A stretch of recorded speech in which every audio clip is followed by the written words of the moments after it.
Je m'appelle Ariane Roy. J'ai un projet solo depuis maintenant 3 ans, je pense. Et voilà, je fais de la musique. Euh, En fait, tellement de choses m'ont amené à écrire parce que j'ai fait la musique depuis que je suis très jeune. J'ai étudié là-dedans. J'étais dans une école où on faisait de la musique tous les après-midi. J'ai continué après dans mon parcours scolaire, cégep université. Puis à un moment donné, en fait, dans un cours de français, la prof nous avait demandé de... Elle savait qu'elle avait des étudiants en musique dans sa classe, puis elle nous demandait en fait de faire un exercice d'écriture de chansons. Puis je me suis comme prêtée au jeu. Puis parallèlement à ça, en même temps, j'étais dans un band de cégep pour cégep en spectacle. Mais moi, je faisais juste les percussions. C'était pas moi qui écrivais les chansons. Je faisais des chœurs, puis je voyais mon ami qui écrivait ses propres tunes, puis ça m'a donné le goût, en fait, de le faire parce que ça fait longtemps que j'écoute la musique. Je regardais ce qui se faisait au Québec aussi dans les artistes locaux. Puis j'avais le goût d'essayer moi aussi. J'ai écrit ma première chanson, je pense, à 17 ans, mettons. Ouais. Ouais, quand j'étais au cégep. Pour vrai. Mm.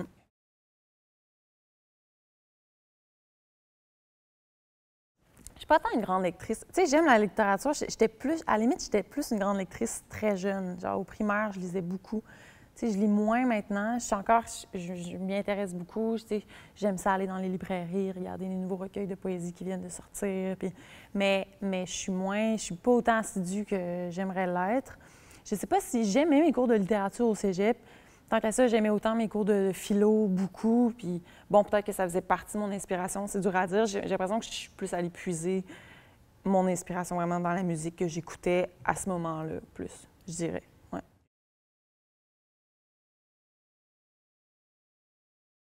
Pas principalement, mais j'ai tout le temps beaucoup écouté la musique francophone. Mes parents écoutaient beaucoup de musique québécoise quand j'étais jeune. Ils m'amenaient voir des spectacles dans des festivals, tu sais, en Gaspésie, à Tadoussac. J'ai fait beaucoup les festivals assez jeune, donc pour moi, c'était comme normal d'écouter ça. Tu sais, moi, j'ai des amis qui n'ont pas du tout grandi avec la musique francophone, qui l'ont découvert après.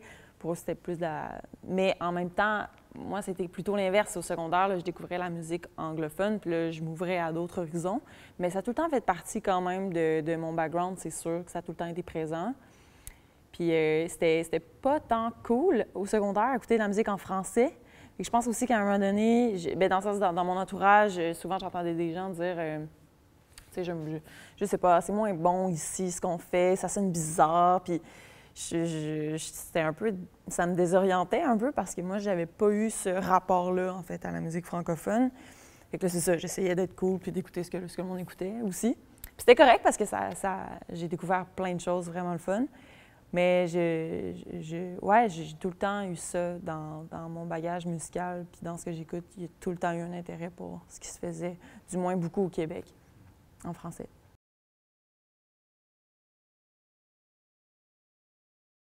Oui, j'ai tout le temps misère il y a tellement de trucs que j'ai écoutés. Tu sais, je me souviens, j'avais, tu sais, les premiers albums de Pierre Lapointe, de Marie-Pierre Arthur. Je me souviens, j'avais 12 ans. On l'avait vu à un festival. C'était un de ses premiers shows. Puis je m'en allais dans un camp de vacances, puis en route, dans l'auto, ma mère, elle mettait le premier album de Marie-Pierre Arthur, puis ça a été comme l'album de l'été de mes 12 ans, je me souviens. C'était ça que j'écoutais. Puis l'année d'après, on commençait dans nos cours de musique à faire des ensembles de musique pop, c'est-à-dire qu'on se faisait des bands. Moi, je faisais la batterie, mettons, ou le piano. On se partageait tous les instruments. Puis on avait monté une pièce de Marie-Pierre Arthur, mettons. Fait que c'était vraiment ce qu'on écoutait dans ce temps-là. Tu sais, il y a eu Carquois, évidemment. Plein d'art, tu sais. Puis Claude Pelgag aussi, qu'adolescente, je l'écoutais. Il y en a vraiment beaucoup, mais c'est sûr que, tu sais, des gens c'est des noms qu'on connaît tous maintenant, en tout cas, du moins mais que j'ai quand même écouté assez jeune. Puis même aussi, tu sais, l'album Jaune de Jean-Pierre Ferland, l'album, tu sais, je veux dire, Beau Dommage, Harmonium, que j'ai découvert aussi tôt parce que mes parents, ben, ils écoutaient ça. Moi, je suis team Beau Dommage quand même, ça, je sais pas si on peut dire ça, mais j'aime bien Beau Dommage. Toutes la Diane Tell aussi, que j'ai beaucoup écouté. Ouais, fait que voilà.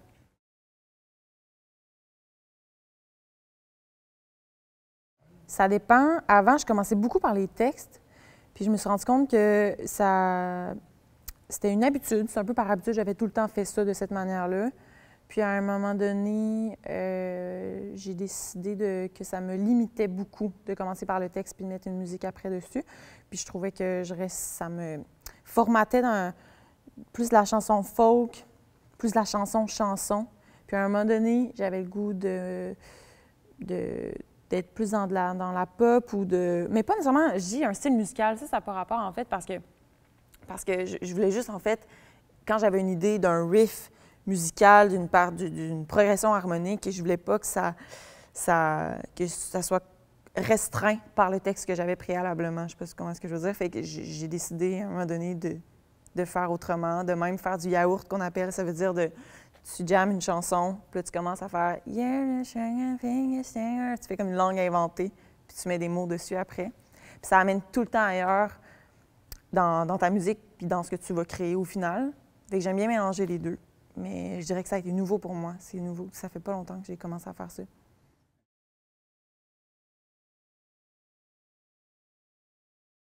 Quand même, ben, tu vois, dans la pandémie, j'ai commencé un genre de... Il y a comme une genre de 50aine de pages dans mon ordinateur de tout ce que je vivais dans la pandémie, un peu version journal intime, mais plus en mode poésie, mais dans le sens que je sortirais jamais ça. C'est pas des trucs que je trouve nécessairement beaux, que je suis comme wow, mais en même temps, c'était un espace où je me donnais vraiment une liberté de ne pas écrire des chansons, mais d'écrire pour moi, que ce soit sous un format poétique ou un format plus narratif, en fait, d'être libre puis de ne pas penser justement « Ah, ben là, ça va peut-être sortir, est-ce que je dis ça dans ma chanson? » Tu sais, en fait, que ce soit vraiment page blanche, tu sais, puis ça me faisait du bien d'expérimenter l'écriture sous cette forme-là. Puis ça m'a énormément aidé quand il fallait justement que j'écrive des chansons, d'aller puiser des phrases là-dedans. Des fois, c'est un mot, des fois, c'est une phrase, un thème dans toutes ces pages-là sur mon document Word. Puis ça a été full utile d'utiliser ça, puis pour mon plaisir personnel, pour garder le goût d'écriture, puis le dissocier aussi de ce qui est comme pour ma musique, pour ce qui est ma carrière, tu sais, de tout le temps garder le goût d'écrire, parce que ça reste un exutoire important pour moi. Moi, j'étais vraiment une ado de journal intime, j'en avais 40. Là.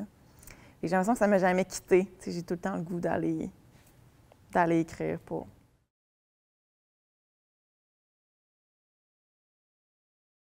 C'est une bonne question. C'est comme si...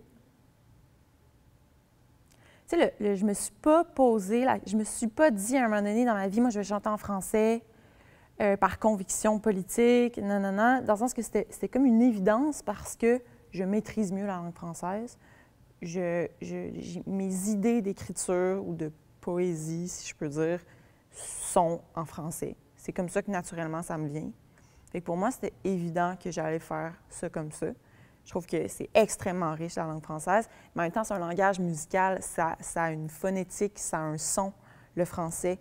Ça ne donnera pas la même chose que chanter en anglais. Tu sais, au même titre que j'adore la langue anglaise aussi, qui serait là, parce que je veux dire, je parle pas le portugais ou l'espagnol, en sens c'est mes deux. Mais l'anglais aussi a des sonorités particulières, mais le français, c'est extrêmement riche. Il y a tellement de possibilités. Ça peut même faire peur, tu sais, quand on écrit, dans le sens que il y a beaucoup de nuances qu'il peut y avoir avec la langue française, ce que j'aime. Puis c'est carré, c'est plus tranchant que l'anglais qui est plus rond, on dirait qui donne un autre... mais j'ai remarqué que beaucoup de Français disent que les Québécois, quand on chante en français, il y a quelque chose qui est avec notre accent, qui est peut-être fluide, qui va chercher un peu des sonorités qu'on peut trouver, mettons, dans une chanson en anglais de musique américaine ou peu importe. Puis je trouve que c'est beau, ce mélange-là aussi. Je comprends, en tout cas, c'est un ami français qui m'avait dit ça, puis je comprenais ce qu'il voulait dire. Puis je trouve qu'il ne faut pas avoir peur de ça. C'est tellement beau, tu sais. Je sais pas, des fois, j'ai l'impression qu'il y a comme une... Ah ouais, mais ça sonne moins bien. Mais non, tout est dans... Il faut juste trouver le bon ensemble de mots, de phonétique. Je ne sais pas comment dire ça, mais non, ça peut tellement être beau et riche, en tout cas.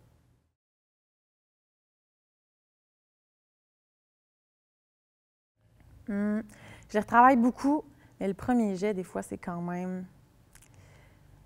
Je retravaille beaucoup mes textes, Mais genre, l'intensité, puis je sais pas comment dire ça, l'intensité, puis du premier jet, du premier brouillon, il faut tout le temps essayer de garder ça après. Il faut faire attention à over-retravailler, là, tu sais, dans le sens que c'est bien de vraiment vouloir trouver ce qui est la meilleure phrase, le plus juste possible, le bon mot. À un moment donné, il faut quand même laisser vivre les phrases. Puis il y a des trucs qu'on n'arrivera jamais à trouver après. C'était la première fois, c'était la pulsion du moment. Puis je trouve que ça a quand même une vérité. Il ne faut pas trop s'éloigner de ça. Moi, je peux avoir tendance des fois à comme partir dans d'autres dimensions. Non, mais attends un peu, ça serait mieux ça, un an. Puis finalement, je reviens à l'idée de départ. Par contre, je suis vraiment pour scraper une phrase, puis de ne pas rester attaché trop à ces phrases, d'être capable de repartir à zéro, puis de... Mais il y a tout le temps quelque chose de vrai puis de pur dans le premier jet. Faut pas l'oublier, faut pas le mettre de côté.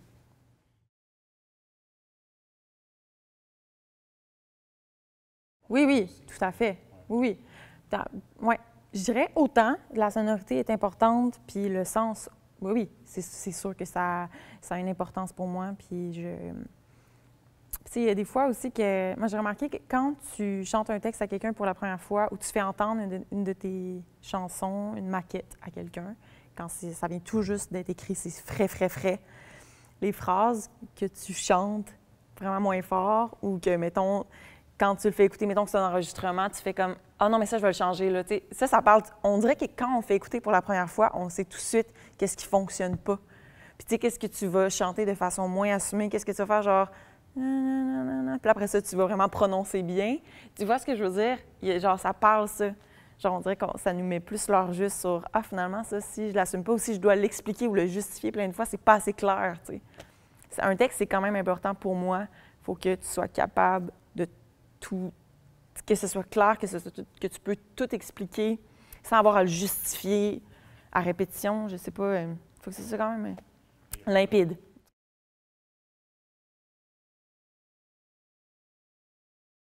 Exact. Ça n'empêche pas une recherche dans différents degrés, mais c'est quand même, il faut que ça soit noir sur blanc d'une certaine façon, quand même.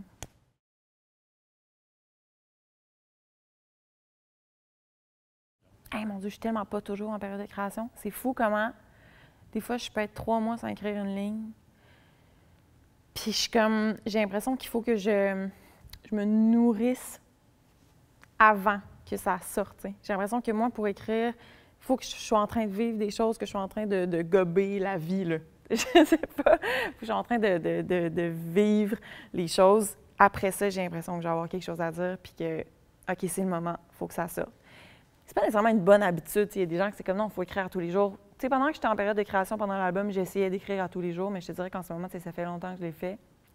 La semaine dernière, j'ai recommencé, puis j'étais là, oh mon Dieu, je me sentais en terrain inconnu, alors que j'ai fait ça souvent quand même, mais c'est correct. Moi, je trouve que c'est bon des périodes de pause. Il faut emmagasiner, puis après ça, j'ai l'impression que, OK, c'est bon, c'est le temps, on y va.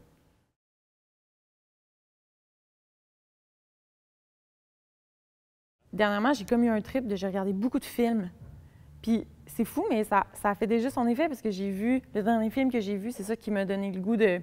J'ai vu une image, puis je me suis notée dans mon cahier une phrase par rapport à cette image-là. Ça, consommer d'autres formes d'art, c'est une façon de se nourrir. Aller voir des spectacles de musique, oui, mais ouais, regarder des films, regarder une pièce de théâtre, lire un livre, se nourrir mais de tes expériences humaines et relationnelles aussi, mais ça fait partie de ça, consommer de l'art autrement que juste avec la musique.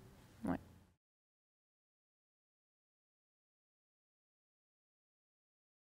Sans que ça tombe dans... Tu sais, la langue française, il faut reconnaître, je trouve que c'est... Il faut la chérir, je trouve. Dans le sens que, pour moi, c'est même pas... Personnellement, tu sais, comme j'ai dit tantôt, il n'y a pas une affaire politique nécessairement à ça, ou whatever, où il faut défendre notre langue. C'est juste, hey, non, mais allons au plus simple des choses, puis c'est une belle langue, le français. C'est le champ des possibles. Il y a tellement de façons de dire les choses. Puis c'est pas toutes les langues qui possèdent ça, tu sais. Le genre de possibilités, de nuances, puis avec aussi la langue québécoise qui amène ses petits twists, ses expressions. c'est vraiment riche, le français. Puis je dis ça, je trouve que ça fait... C'est pas pour être licheuse que je dis ça, je le pense vraiment. Je trouve que c'est magnifique, en fait. Moi, je suis fière que ce soit ma langue. Puis j'adore toutes les langues. Je pense, en fait, que si je pouvais composer en portugais, ben je le ferais, tu sais. Je peux pas, là, mais je suis pas encore rendue là dans ma vie. Mais ouais, je suis contente que ça soit...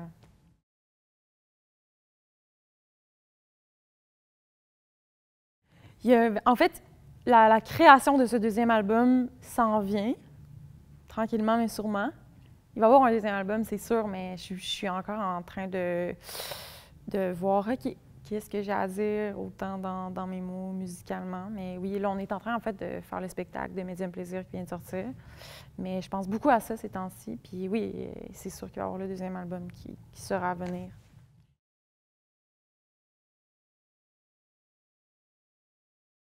Ah, les deux. C'est deux choses différentes, puis je sais que c'est poche comme réponse, mais sincèrement, c'est les deux. Ça se complète. Moi, ça si je sais pas, j'ai l'impression que juste faire des spectacles, à un moment donné, j'ai une envie très forte, justement, de me retrouver en studio, puis de recommencer à écrire, puis de recommencer à enregistrer, puis de vivre ça différemment. Mais non, les deux se complètent, puis sont nécessaires, je trouve.